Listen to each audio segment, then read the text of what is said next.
दोस्तों खेसारी लाल यादव जी के बाद अहिरान स्टार टुनटुन यादव जी के नाम कुरकुरे पे वायरल हो रहा है दोस्तों जी। सोशल मीडिया पे जम के वायरल हो रहा है दोस्तों ये वाला वीडियो।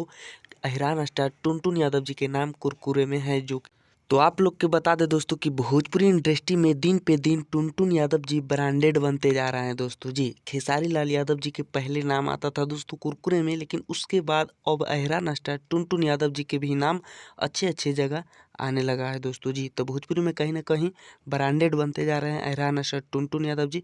तो जितने भी अहिरान स्टार टुनटुन यादव जी के फैंस इस वीडियो को देख रहे हैं, दबा कर शेयर कर दीजिएगा दोस्तों। सोशल मीडिया पे अभी जम के वायरल हो रहा है। और आप लोग के बता दें दोस्तों कि यह एक अपडेट था। अपडेट आप लोग के अच्छा लगा है तो वीडियो को लाइक कीजिएगा और ज़्यादा से ज़्यादा इस वीडियो को शेयर कीजिएगा दोस्तों जी।